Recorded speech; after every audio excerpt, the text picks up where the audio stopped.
In this video, we're going to add to our knowledge of Greek mythology by talking about the gods and goddesses, what the Greeks believed about them, and how they worshipped them as a result.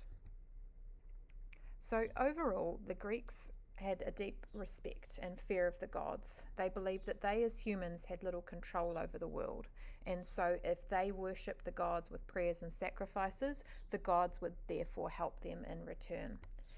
And the different Greek city-states, the different polis, believed in many different gods, but they all believed in the same gods. However, there would be regional differences. For example, the Athenians worshipped Athena as their favourite patron goddess, but as a state they would worship all of the other Olympian gods and goddesses, just like the other Greek city-states. And each family may also have a particular god or goddess who they particularly worship above others that they see as their special protector. Overall, the Greeks believed that fate and the gods would control their lives, and so therefore they had to keep regularly pleasing them in order to avoid disasters.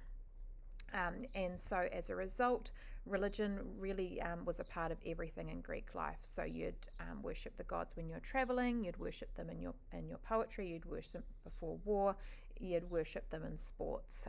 So religion was a very important part of life in ancient Greece. In terms of what the gods themselves were like, obviously the key difference between the gods and humans are that gods were immortal. They would live forever. They had ichor in their veins instead of blood, and they looked like humans. They were anthropomorphic, but they were better. They were more beautiful, they were stronger, they were taller, they were bigger. They were thought to live on Mount Olympus, but they would often visit their temples and holy places. So think of Greek temples as being like holiday homes for the gods. And just like physically, they were thought to be bigger than humans. Their emotions were also the same as humans, but so much bigger. And so while they could feel sadness and anger and love and fear and all those same things that humans feel, on a whole, they were thought to be quite uncaring.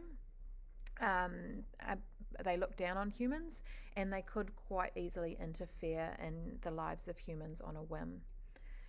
Linking into that, we've got two important ideas, two important Greek words that we need to know. The first is hubris, which is extreme pride or arrogance. It's believing that you are better than the gods. And you could not show this, because if you started to act like you thought you were superior to the gods, that would lead to nemesis, which is the Greek word for divine retribution. And this is where the gods would punish you for your hubris, and this would bring about your downfall and possibly that of your entire town or civilization if you weren't careful. So you had to be very careful not to upset the gods, and as well as this, it was also dangerous to be too lucky, because if things were too good, the gods might get jealous and punish you even though you haven't done anything wrong. So those are some important overlapping ideas across Greek religion and worship. In terms of the gods of Olympus, we have already touched on this when we learned about the cosmogony and how it was created, but Zeus's generation of gods are the key ones that appear in the Greek mythology that we study. And so obviously the most important god is Zeus, the god of thunder and king of the gods, his wife and sister Hera, the goddess of woman, marriage and childbirth. According to some myths, Aphrodite was created out of the genital foam. Others might say that Aphrodite is one of Zeus's children. There's lots of different versions of myths. She's the goddess of love and beauty.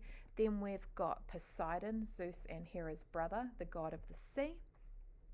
In terms of Zeus and Hera's children, or Zeus's children mainly, we've got Ares, the god of war. Athena is also the goddess of war, but more the strategy side rather than fighting. She's also the goddess of wisdom. We've got Demeter, who is the goddess of crops and farming. Artemis, the goddess of the moon and hunting, and her twin brother Apollo, the god of the sun and music. Hermes, the messenger god, also the god of thieves and tricks.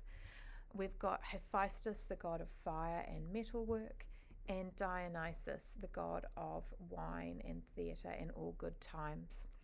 Two gods who are not technically in those 12 Olympians but are also very important are Hades, the god of the underworld, and Hestia, who is the goddess of the home and the home fire.